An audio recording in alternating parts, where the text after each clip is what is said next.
Hey team, I wanted to go over some running tips for long run success. And I know all of us have different ways of training. Some of us like to run more mileage and a little bit less speed work. Other athletes out there, and you may be one of them, that really focus heavily on speed and don't pay as much attention to exactly how much mileage you're doing. We all know the in terms of running success, if you really want to get it right, you want to focus on quality over quantity. Okay, you can be running way too much mileage and not really paying enough attention to the specifics of running fast and being able to sustain your goal race pace for your designated race and going after that time that you're aiming for. A lot of times, the biggest hindrances to running performances is lack of paying attention to your hydration and nutrition during your racing, not paying attention to this during your long runs.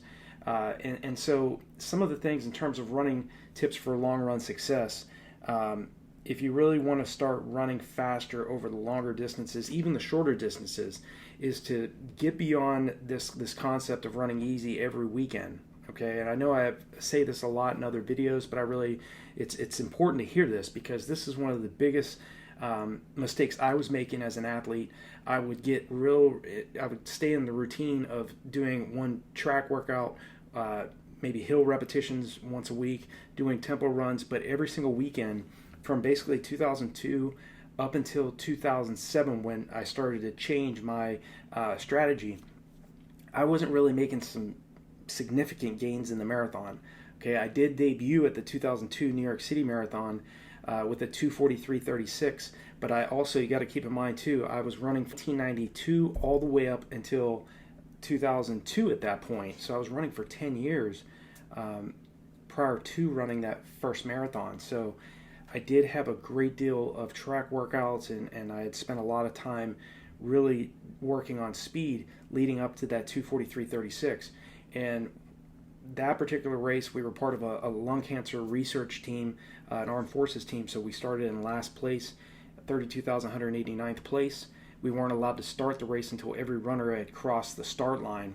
And so it was a great experience, but at the same time, what really helped me lower my personal best down from 2:43:36 to 2:19:35 was running faster during my long runs. Okay, and in terms of running tips for long run success, if you want to get better at doing your long runs faster, be patient with yourself. Know that this is going to take a longer buildup rather than a shorter buildup. What I really want to share with you all is focus on the longer buildup. Okay, you're not cramming all of your training in a short amount of time, and so it's really important that the long term you think, the better success you're going to have. Okay, if you're trying to cram all of your training in an 8-week buildup for your races, and in this case, for maybe it's your track, and maybe you're training for the 5,000, maybe it's 10,000 on the track, maybe you're training for a half marathon or marathon. Think long term. Think, okay, why is the longer buildup better? A longer buildup is better because it takes about 3 to 4 weeks, up to about a month, for your body to adapt to the training you're doing. So, if you're trying to, say, run a 2:36 marathon, you have to get that mile pace to feel much, much easier. And to do that, it's going to be very hard to do that in a matter of 4 to 8 weeks versus a 20 to 24 week buildup. So I always recommend to athletes, if you really want to get this right, start paying attention to finding a race that is 5 to 6 months out.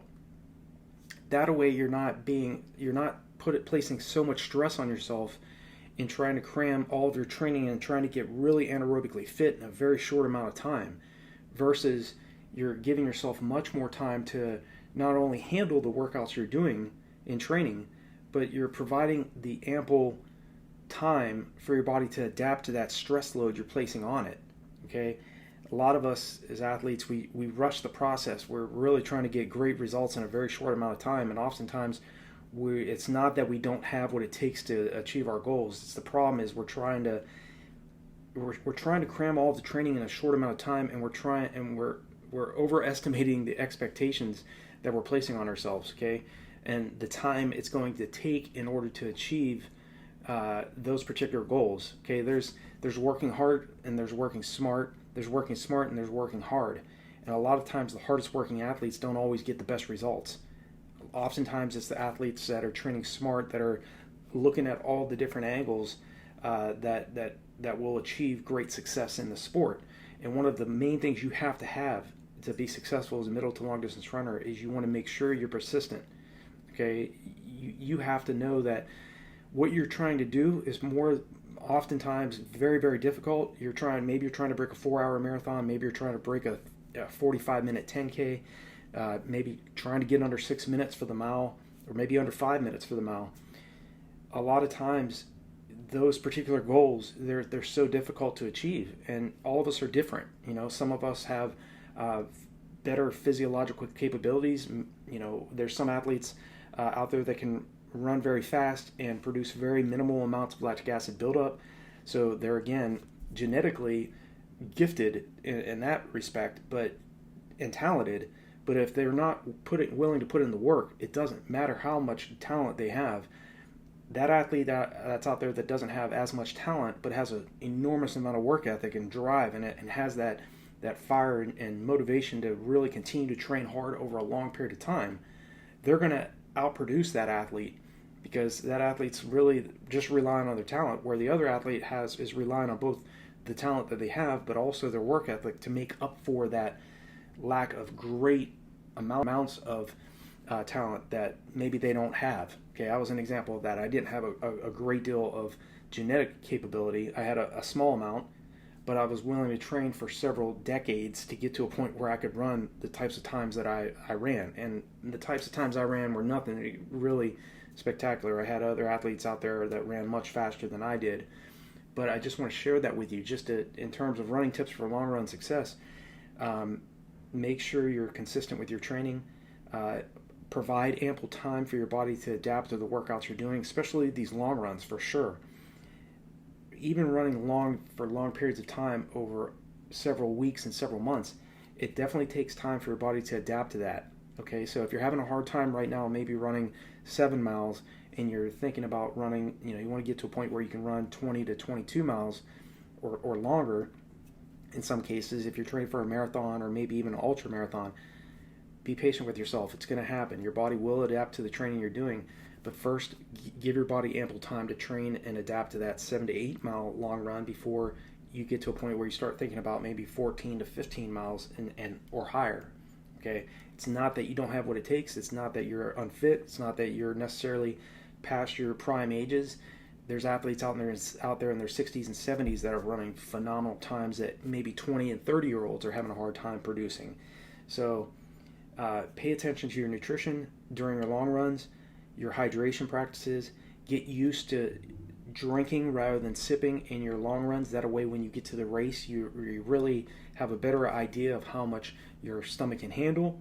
And don't drink so much that you get cramps during a race that's going to cause you to have to slow down, or worse, have to drop out. Be cognizant of those things. And make sure that you're also paying attention to your mental training as well. Don't place so much emphasis on just the physical training that you're doing in terms of these long runs. Long runs are very important, but also pay attention to also spending a few minutes per day, about 10 to 15 minutes daily, seeing yourself running and performing at the level that you're dreaming about. Okay, 50% mental, 50% physical combined is much, much better than placing 100% of your time and focus only on physical training. The best athletes focus on mental as well as physical preparation. So I really hope this is helpful in terms of thinking about some running tips for long run success. Get beyond running easy every weekend. Alternate those long runs. Spend some time training at your VO2 max, spending a few miles, a few kilometers at your anaerobic threshold, running very easy jogging sections during the long runs, and then closing the last few miles or the last few kilometers at maybe 10 to 20 seconds faster than your goal race pace. Okay, it's always better to close a long run at a faster clip, just to remind your legs of what you're training them to do. And I promise you, over a 16-week and preferably 20 to 24-week buildup, you are going to become dangerous once you start to adapt and you start dropping that volume down. So I hope this is helpful for you. Like and share these videos. Check out the resources below these videos as well as on RunDreamAchieve.com.